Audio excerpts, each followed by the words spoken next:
I now give the floor to the Secretary General of the United Nations, His Excellency António Guterres.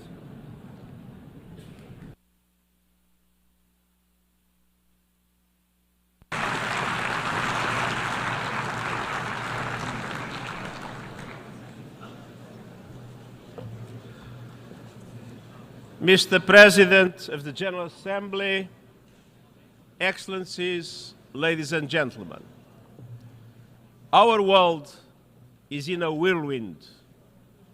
We are in an era of epic transformation, facing challenges unlike any we have ever seen, challenges that demand global solutions. Yet, geopolitical divisions keep deepening. The planet keeps heating. Wars rage with no clue how they will end. And nuclear posturing and new weapons cast a dark shadow. We are edging towards the unimaginable, a power keg that risks engulfing the world. Meanwhile, 2024 is the year that half of humanity goes to the polls, and half of humanity will be affected. I stand before you in this whirlwind, convinced of two overriding truths. First, the state of our world is unsustainable. We can't go on like this. And second, the challenges we face are solvable. But that requires us to make sure the mechanisms of international problem solving actually solve problems. The Summit of the Future was a first step, but we have a long way to go. And getting there requires confronting three major drivers of unsustainability. A world of impunity, where violations and abuses threaten the very foundation of international law and UN Charter. A world of inequality, where injustices and grievances threaten to undermine countries or even push them over the edge. And a world of uncertainty, where unmanaged global risks threaten our future in unknowable ways. These worlds of impunity, inequality, and uncertainty are connected and colliding. Excellencies, the level of impunity in the world is politically indefensible and morally intolerable. Today, a growing number of governments and others feel entitled to get out of jail free card. They can trample international law. They can violate the United Nations Charter. They can turn a blind eye to international human rights conventions or the decisions of international courts. They can thumb their nose at international humanitarian law. They can invade another country, lay waste to whole societies, or utterly disregard the welfare of their own people. And nothing will happen. We see this age of impunity everywhere, in the Middle East, in the heart of Europe, in the Horn of Africa, and beyond. The war in Ukraine is spreading with no signs of letting up. Civilians are paying the price in rising death tolls and shattered lives and communities. It is time for a just peace based on the UN Charter, on international law, and on UN resolutions. Meanwhile, Gaza is a non-stop nightmare that threatens to take the entire region with it. Look no further than Lebanon. We should all be alarmed by the escalation. Lebanon is at the brink. The people of Lebanon, the people of Israel, and the people of the world cannot afford Lebanon to become another Gaza. Let's be clear. Nothing can justify the abhorrent acts of terror committed by Hamas on October 7th or the taking of hostages, both of which I have repeatedly condemned. And nothing can justify the collective punishment of the Palestinian people. The speed and scale of the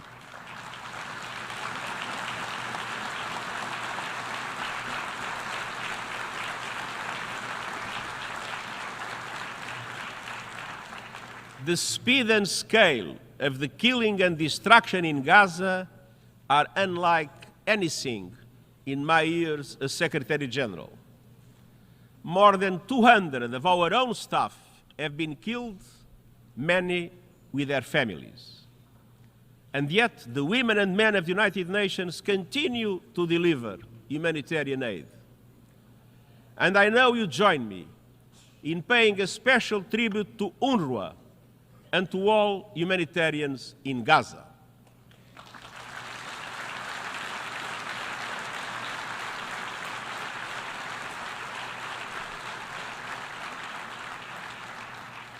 The international community must mobilize for an immediate ceasefire, the immediate and unconditional release of hostages, and the beginning of an irreversible process towards a two-state solution.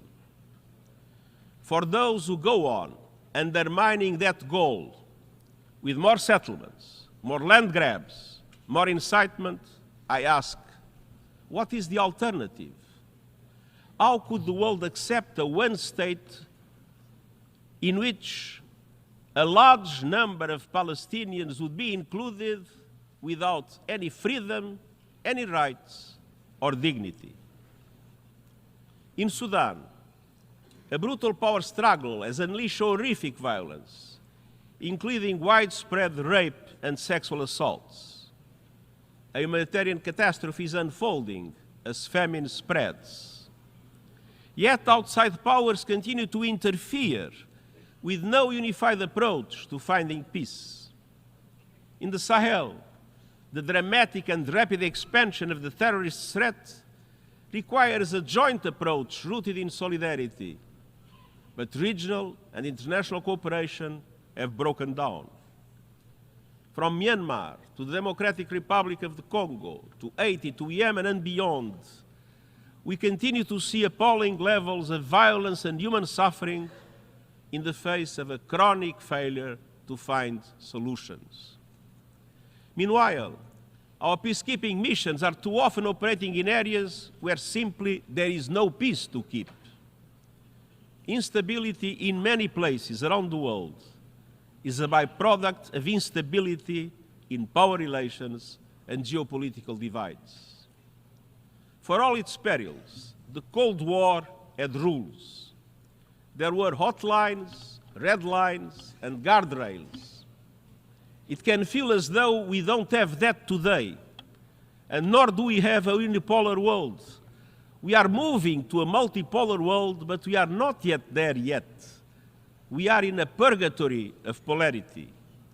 And in this purgatory, more and more countries are filling the spaces of geopolitical divides, doing whatever they want with no accountability. That is why it is more important than ever to reaffirm the Charter, to respect international law, to support and implement decisions of international courts, and to reinforce human rights in the world, anywhere and everywhere.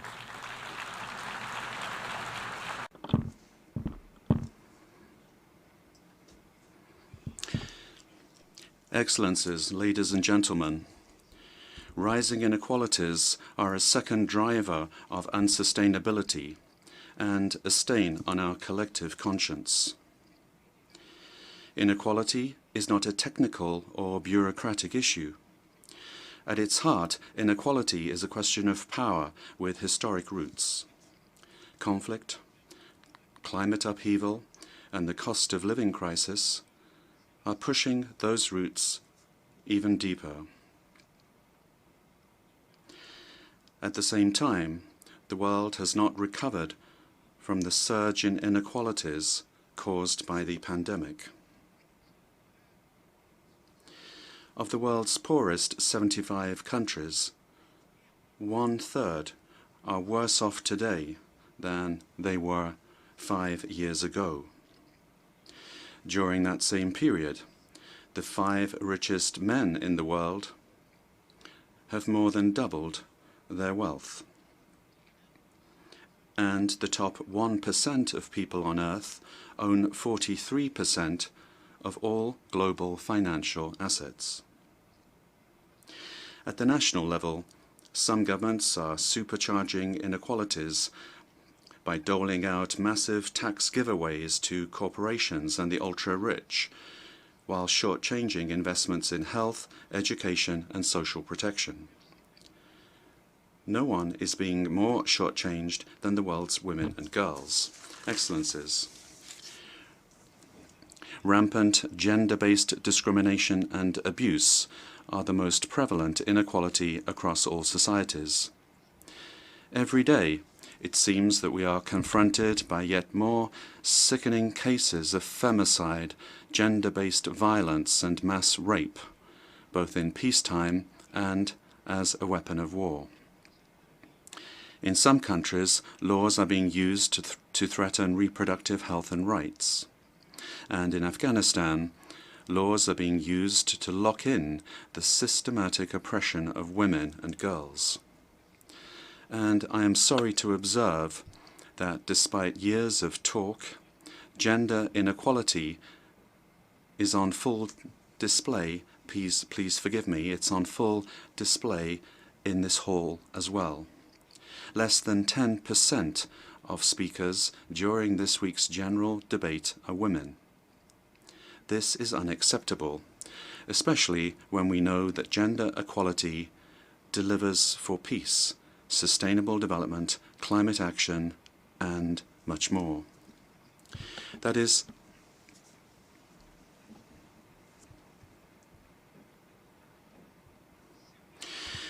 precisely why we took targeted measures to achieve gender parity among the United Nations senior leadership. This is a goal that we have already achieved. It's doable. I call on male-dominated political and economic establishments around the world to do it as well. Excellencies, global inequalities are reflected and reinforced even in our own global institutions.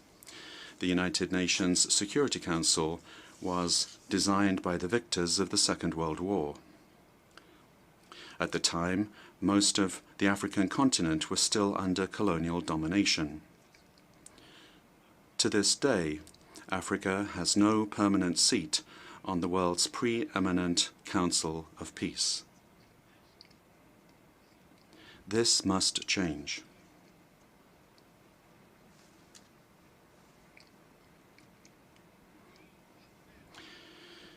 So must the global financial architecture set up 80 years ago.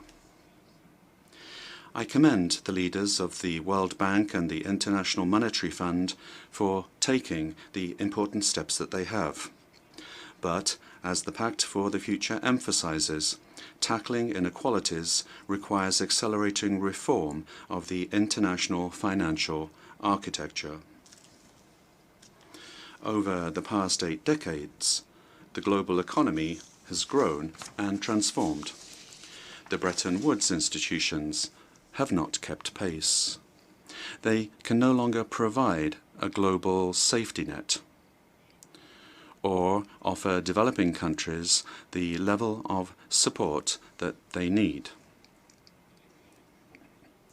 In the world's poorest countries, the debt interest payments now cost more on average than investments in education, health, and infrastructure combined. And around the world, more than 80% of Sustainable Development Goal targets are off track. Excellencies, getting back on track requires a surge of financing for the 2030 Agenda and the Paris Agreement. That means that G20 countries need to lead on an SDG stimulus of $500 billion a year. It means reforms to substantially increase the lending capacity of multilateral development banks and to enable them to massively scale up affordable long-term climate and development finance. It means expanding contingency financing through recycling of special drawing rights, and it means promoting long-term debt restructuring. Excellencies, I have no illusions about the obstacles to reform of the multilateral system. Those with political and economic power, or those who believe they have that power, are always reluctant to change. But the status quo is already draining their power.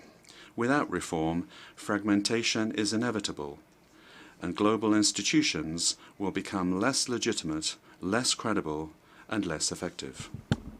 Excellencies, the third driver of our unsustainable world is uncertainty. The ground is shifting under our feet.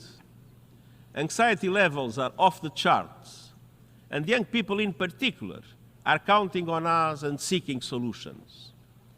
Uncertainty is compounded by two existential threats: the climate crisis and the rapid advance of technology, in particular artificial intelligence.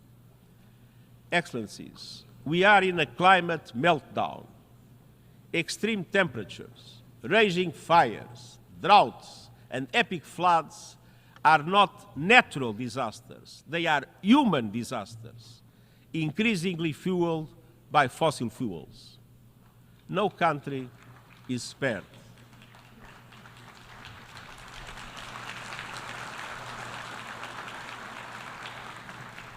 But the poorest and most vulnerable are hardest hit. Climate hazards are blowing a hole through the budgets of many African countries, costing up to 5% of GDP every year. And this is just the start. We are on course to careen past the global limit of a 1.5-degree temperature rise. But as the problem gets worse, solutions are getting better. Renewable prices are plummeting, rollout is accelerating, and lives are being transformed by affordable, accessible, clean energy.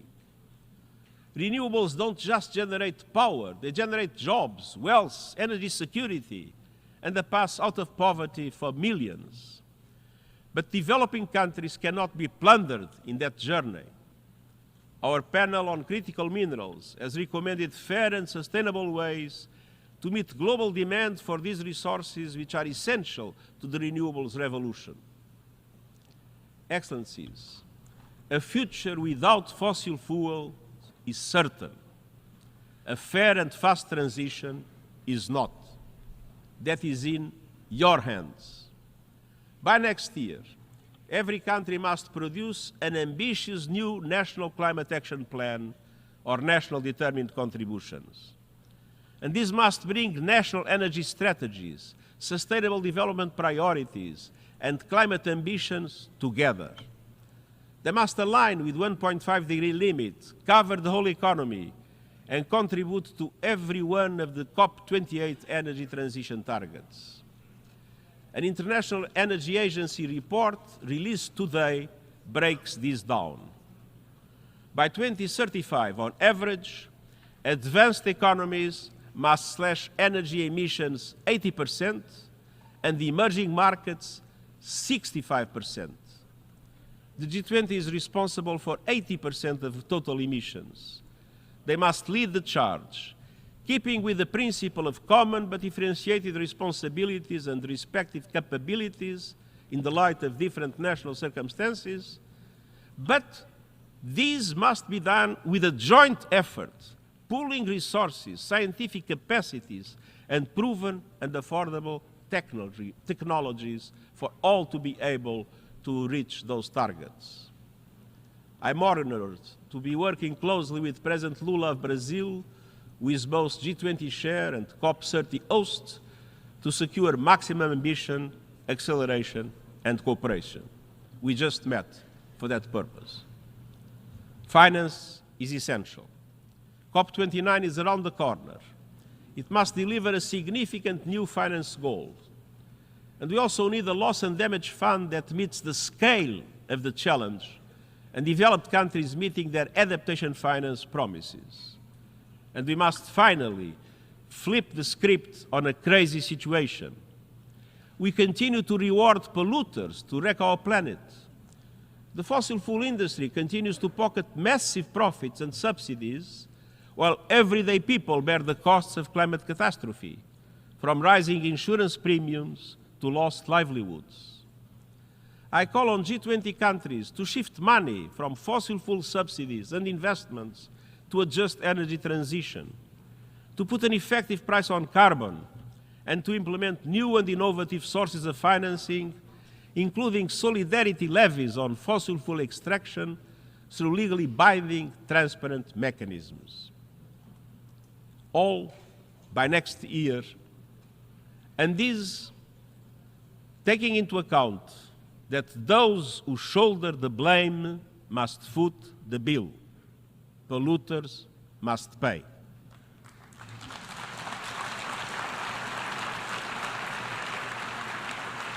Excellencies, the rapid rise of new technologies poses another unpredictable existential risk. Artificial intelligence will change virtually everything we know, from work, education and communication to culture and politics. We know AI is rapidly advancing, but where is it taking us? To more freedom or more conflict?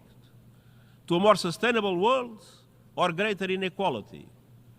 To being better informed or easier to manipulate?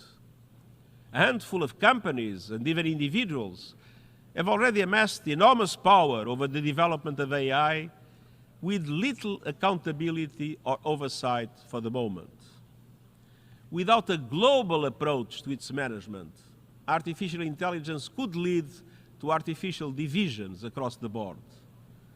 A great fracture with two internets, two markets, two economies, with every country forced to pick a side and enormous consequences for all. The United Nations is the universal platform for dialogue and consensus. It is uniquely placed to promote cooperation on AI based on the values of the Charter and international law. The global debate happens here, or it does not happen. And I welcome important first steps. 2 resolutions in the General Assembly, the Global Digital Compact, and the recommendations of the high-level body on AI can lay the foundations for inclusive governance of AI. Let's move forward together to make AI a force for good. Excellencies, nothing lasts forever, but the feature of human life is that it appears otherwise. The current order always feels fixed until it is not. Across human history, we see empires rising and falling, old certainties crumbling, tectonic shifts in global affairs. Today, our course is unsustainable. It is in all our interests to manage the epic transformations underway, to choose the future we want, and to guide our world towards it.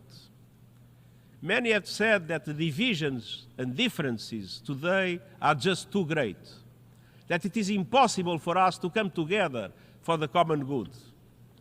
You proved that is not true.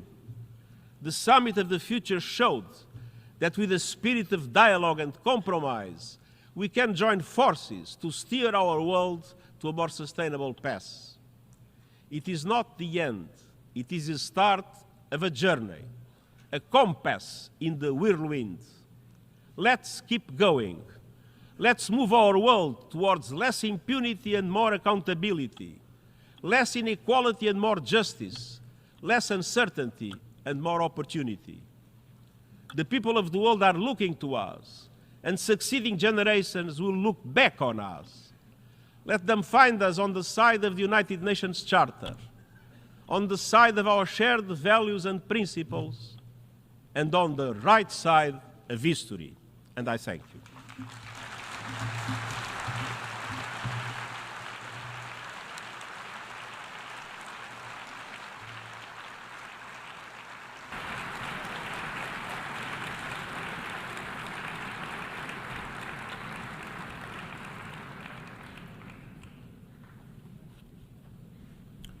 I thank the Secretary General.